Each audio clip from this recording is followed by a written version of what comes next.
Hello Nakama, balik lagi dengan kami di sini The 11 Nakama. Hari ini kita akan review chapter One Piece ke 1022. I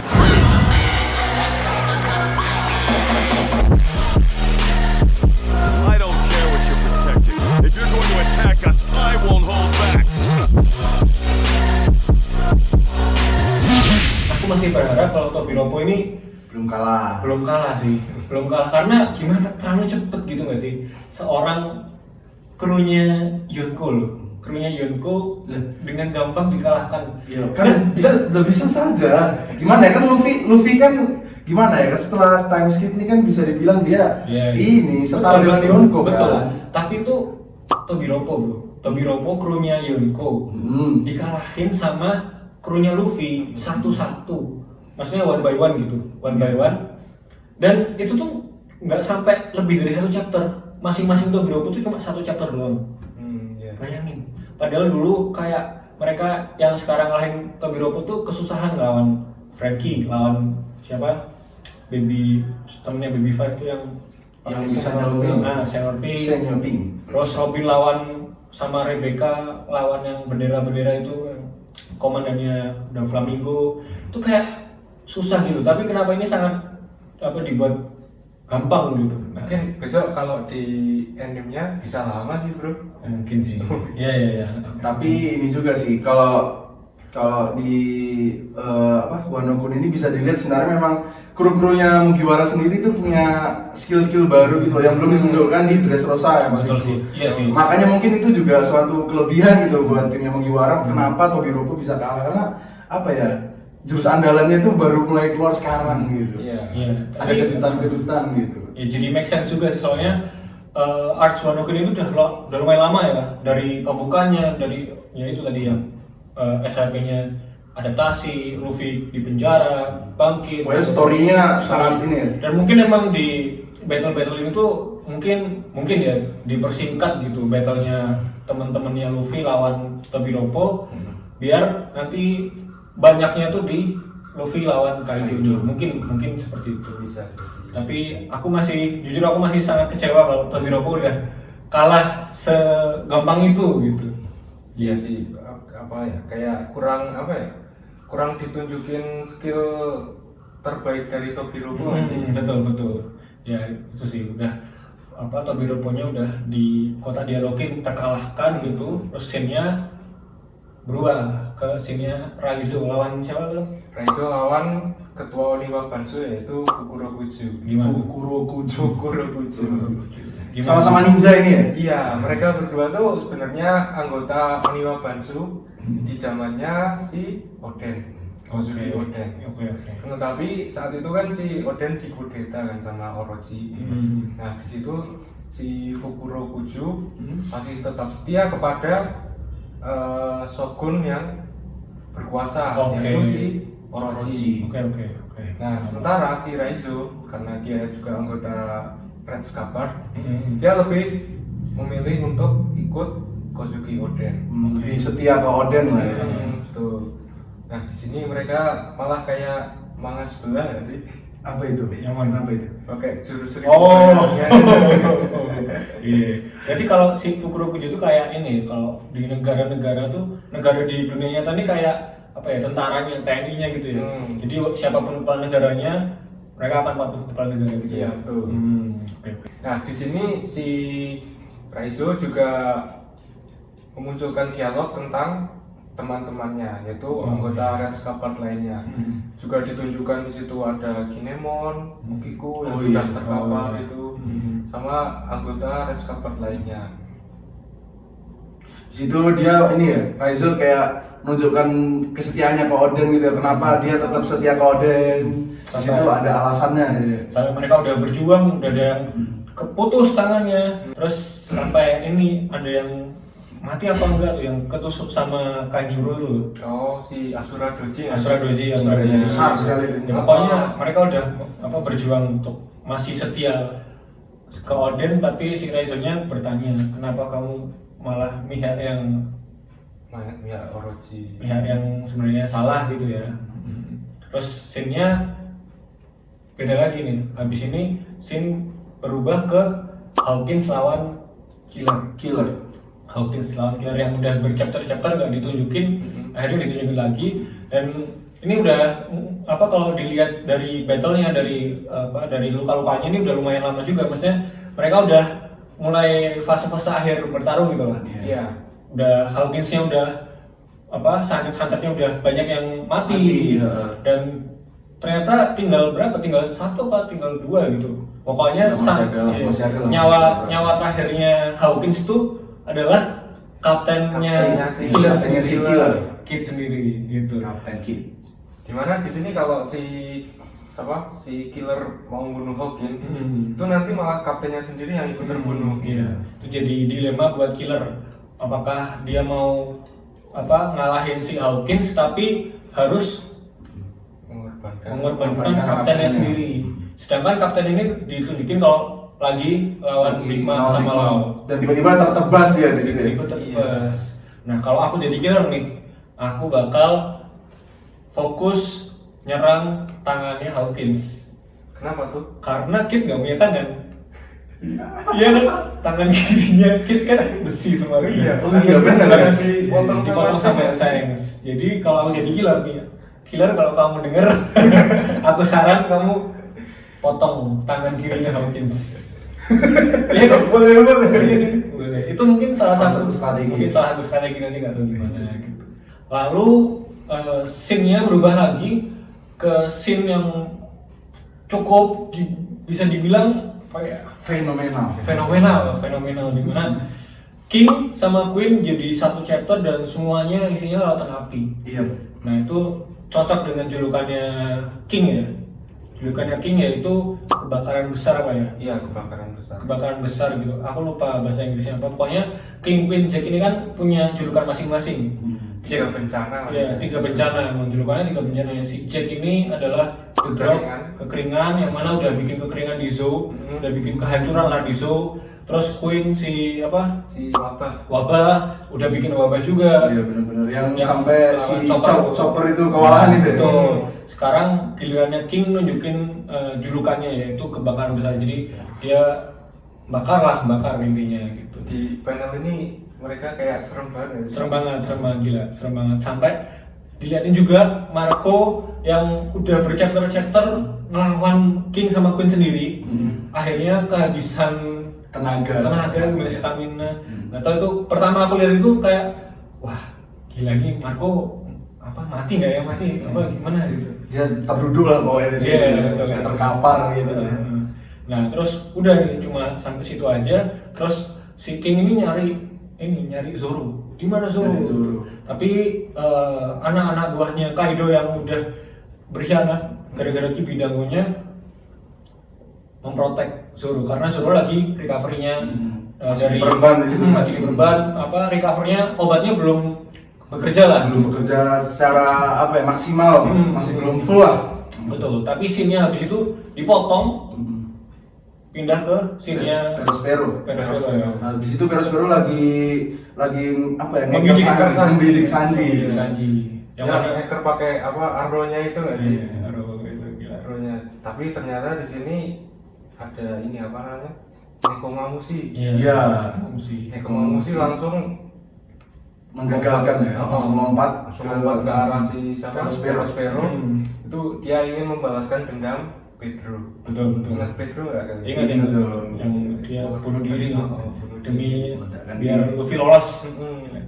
Ini Perospero juga udah habis lawan Rabbit sama Carrot kan? Rabbit siapa? Carrot sama Wanda ya? Ya, Carrot sama Wanda. Tapi Carrot sama Wandanya kalah. Sekarang diganti sama Nekomamushi. Ini bakal epic juga sih kayaknya. Langsung ini ya, scene-nya langsung berubah lagi ya. Scene-nya langsung berubah lagi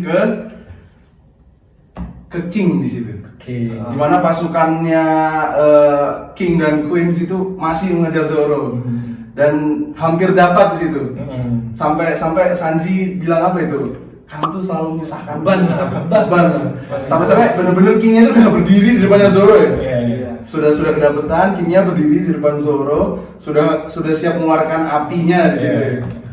Terus tapi di situ Sanji menangkal dengan kekuatannya itu. Apa sih lupa aku? Infinity Tistel kalau nggak salah. Ya itulah jurusnya Sanji Pokoknya, itulah. pokoknya serangannya King itu Dimentahkan. dimentahkan, ditangkis oleh skill Sanji di situ ya. Terus ada bulat-bulat tuh. Ada bulat-bulat gitu. Ada suatu ekor. Ekor apa tuh? Ekornya Marco. Kenapa emang ekor Marco? Marco akhirnya bangun lagi ternyata.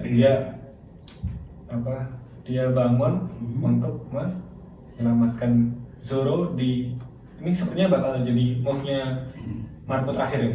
Tapi ternyata di situ cuman apa ya? Sebagai apa sih? Sebagai umpan aja. Sebenarnya Marco cuman berdiri terus duduk lagi di situ. Tahu nggak kenapa? Karena itu buat memancing apa ya? Mengalihkan perhatiannya.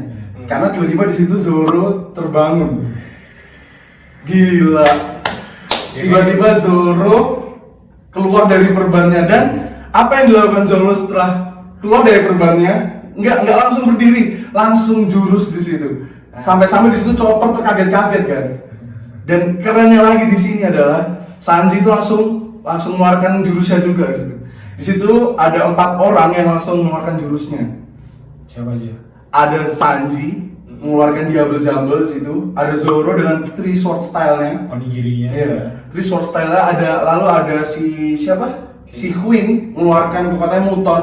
Oh, kan juga ngeluarin. Queen mengeluarkan kekuatannya itu Muton dan ada King mengeluarkan kekuatannya itu Purgatory. Oh. Tapi sayangnya ternyata di situ nampaknya serangannya si Sanji dan si Zoro ini lebih cepat gitu. Dan akhirnya mengenai King dan Queen secara telak di situ. Gila. Di mana Sanji mengeluarkan Diable Jumble shot-nya dan Zoro mengeluarkan 3 sword style Onigiri di situ. Gila. Setelah bangkit si Zoro bangkit ya. Bukannya berdiri dulu atau apa tapi langsung menyerang kepala gitu. Terus habis itu si Sanji sama Zoro bilang kalimat yang fenomenal. Iya, betul sekali. Apa tuh? Kalau nggak salah ini sih, kalau kita memenangkan pertarungan malam ini, kapten kita akan melihat Luffy sebagai Sebagai Raja Bajak Laut. Gila. Akhirnya kalimat fenomenal itu keluar lagi ya. Krunya Luffy bilang kalau Luffy akan jadi Raja Bajak Laut. Kaptennya akan jadi Raja Bajak Laut. Wah, gila ya. Terus lagi dan lagi kalimat itu diulangi terus oleh kru-krunya. Tapi sebelum kita bahas itu, karena aku mau bahas itu, kita balik lagi ke ini. Di sini Marco membahas tentang King, rasnya King yang ternyata hidup di atas red line. Jadi red line itu ternyata atasnya itu ada kehidupan. Pasti kalian kira di atas red line itu cuma Marijoa kan? Iya. Cuma Marijoa. Dan ternyata kan pernah dibahas tuh juga Kaido, si Big Mom pingin ngerekrut King jadi anggotanya biar rasnya tuh lengkap. Karena rasnya si King ini tinggal King sendiri, udah punah lah istilahnya. Nah terus Marco bilang kalau King ini adalah ras api-apian gitu ya, api-apian yang hidup di red line. Nah ini jadi bahasan menarik karena di red line yang kita tahu tuh cuma ada di atasnya red line cuma ada Marijoa. Nah ini mungkin aja kalau dianalogiin kok rasnya nggak ada, tinggal King. Mungkin karena ditindas dibuang sama pemerintah dunia. Sama Celestial Dragon. Sama apa itu misalnya suku naga langit Celestial Dragon lah itu. Celestial Dragon. Dan ini mungkin jadi salah satu topik yang diangkat sama Oda lagi tentang diskriminasi ras. Dimana sebelumnya kan yang didiskriminasi yang dilihatnya adalah Fishman yang bawah-bawah. Nah ini di atas red line juga ternyata mungkin ya, ini masih spekulasi kalau ada diskriminasi, akhirnya mungkin ditindas, dimusnahkan, terus tinggal King sendiri gitu. Ini jadi menarik nanti pertarungannya antara Zoro lawan King ini bakal ada banyak percakapan pastinya tentang rasnya si King gitu. Terus balik lagi ke perkataannya Sanji sama Zoro yang bilang kalau setelah kita memenangkan ini Luffy akan menjadi Raja Bajak Laut. Kalian senang nggak denger ini? Kalau nggak tahu sih, menurutku sepertinya ekspektasinya Zoro sama Sanji kayaknya masih terlalu tinggi sih. Masih terlalu cepat gitu untuk apa ya, menetapkan bahwa si Luffy itu bakalan jadi raja bajak laut gitu. Kamu ada pendapat nggak? Kalau menurutku apa yang dikatakan Zoro dan Sanji itu mungkin karena kalau mereka menggunakan pertempuran malam ini, mereka udah mengalahkan salah satu Yonko, salah dua Yonko yang terkuat di sini. Nah tapi kan dua Yonko lainnya masih belum dilawan juga sama Luffy kan. Yaitu ada si Shanks sama Blackbird. Iya, Blackbird. Nah, sini mungkin final fight-nya Luffy bisa jadi sama si Blackbird itu sih. Oke. Tapi menurutku beda lagi nih. Kita tahu nih, mereka bilang kalau kita menangin ini, Luffy jadi raja bajak laut gitu kan. Iya. Tapi kan Luffy masih jauh nggak sih dari predikat raja bajak laut tuh? Kenapa itu masih jauh? Ya kan pasti habis Wano Kuni ini nggak langsung ke Raftel, pasti ke pulau mana dulu gitu. Kita belum ke Elbaf, kita masih pemerintah dunia belum dihabisin, angkatan laut juga belum ada, admiral belum muncul juga kan, masih jauh gitu. Masih banyak misteri gitu. Nah berarti apakah Zoro dan Sanji di sini masih belum akan mengalahkan King dan Queen? Gimana? Mungkin mengalahkan Ya. tapi raja bajak lautnya yang masih belum ini belum kedapetan. Memang pasti perjalanannya masih jauh lah. Kita juga belum diperlihatkan kan kayak pasukan revolusi itu.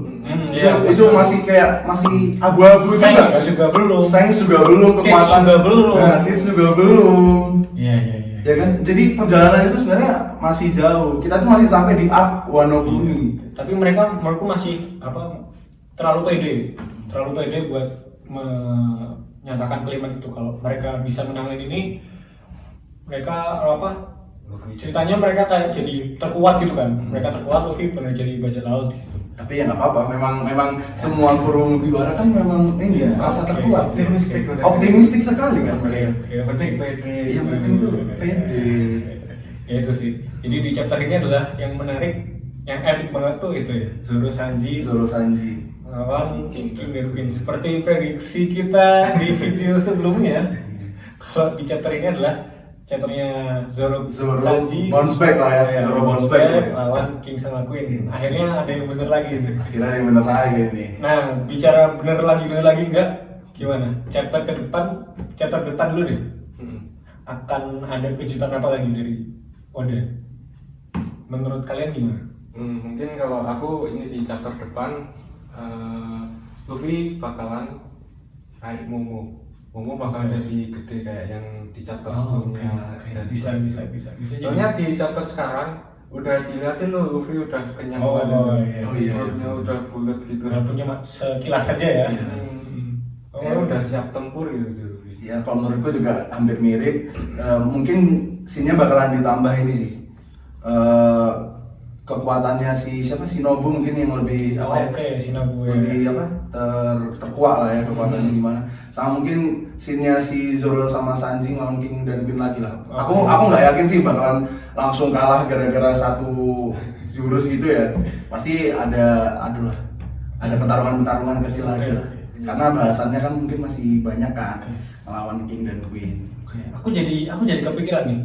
Waktu di Zoo kan Jack kan sebenarnya udah dikalahin sama Zou-nya, ditendang gitu kan. Tapi bangkit lagi. Terus di mana tuh? Di penjara apa di mana tuh? Jack-nya ada lagi, terus sekarang ada lagi dan masih sehat-sehat aja gitu. Jadi mungkin kroco-kroconya sebenarnya Tobiropo-nya. Dan kru utamanya Kaido tuh ya ini si tiga bencana nih, King, Queen, Jack. Jadi emang mereka yang sebenarnya akan dilamakan gitu pertarungannya. Emang Tobiropo ini sebenarnya cuma bumbu-bumbu aja ya, cuma bumbu aja gitu. Nah terus ngomong-ngomong tentang tiga kru terkuatnya Kaido ini, bisa jadi juga jangan seneng dulu kalau jurusnya Sanji sama Zoro yang di akhir scene ini itu udah bisa buat ngalahin King sama Queen. Karena dulu introduction-nya Luffy sama Kaido pula itu Luffy yang di atas Onigashima tuh loh. Luffy udah bisa mukul Kaido. pakai Hausokunya itu. Chapter selanjutnya Luffy-nya tenggelam. Pas. Apa? Jadi jangan senang dulu nih si Zoro sama Sanji, jangan pede dulu lah, jangan pede dulu. Tapi kalau menurutku sudah pasti menang. Kenapa? Karena si Zoro kan sudah sempat terkapar gitu. Masa nanti terkapar lagi gitu. Nah ini gawat ini karena obatnya si Sukuming ini itu kan punya dampak nih. Kalau damage-nya sebenarnya 1 dikali 2 gitu kan. Ya, jadi ini Zoro bakal sakit banget sih lawan King. Mungkin nggak tahu bakal kayak gimana, tapi menurutku Zoro bakal tepar banget di sini. Karena damage-nya King bakal 2 kali lipat gitu. Nah, terus aku mau bicara tentang ini kru-krunya Luffy. Kru-krunya Luffy ini kan nganggur nih udah, ya kan? Iya. Nganggur yang lawan Tobiropo nih, udah nggak ngapa-ngapain ya. Mereka bakal kemana nih? Tuh, kan masih ada Big Mom. Big Mom si lawan sama Kid. Kan masih itu kan baru Big Mom lawan Law dan Kid. Kan masih ada proses-prosesnya Big Mom yang datang nggak? Itu kan yang diperlihatkan juga baru Perospero kan? Oh, iya. Ingat nggak sih masih ada proses-prosesnya Big Mom yang lain yang ikut? Ya, Big Mom kan juga pada belum sampai. Belum sampai kan? Aku yakin sih nanti kru-krunya ini yang kayak Nami dan Usopp itu nanti pasti bakal lawan proses-prosesnya Big Mom lagi sih. Mungkin ya.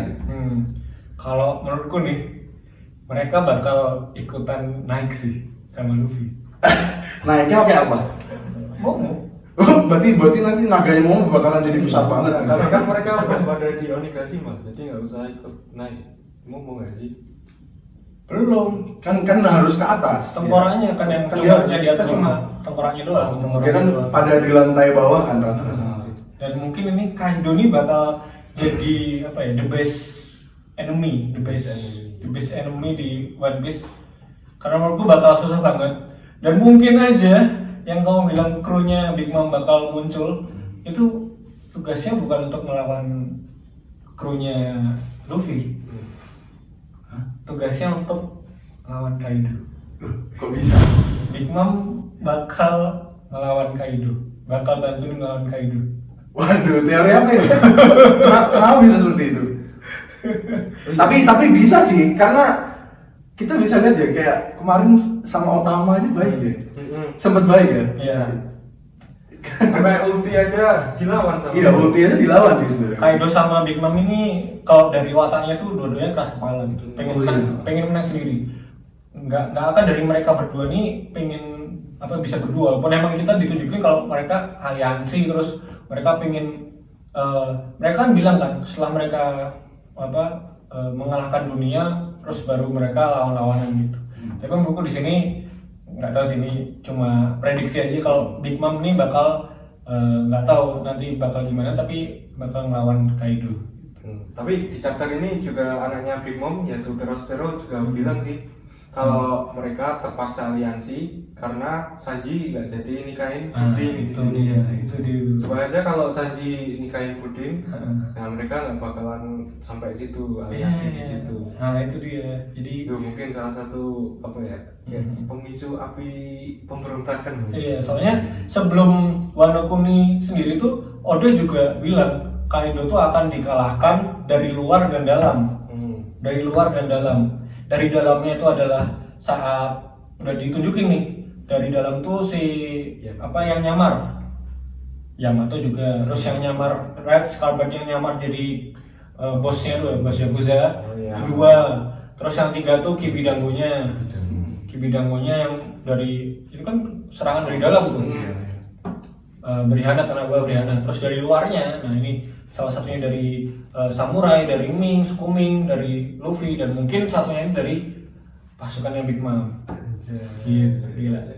Kalau di ini, karena apa ya?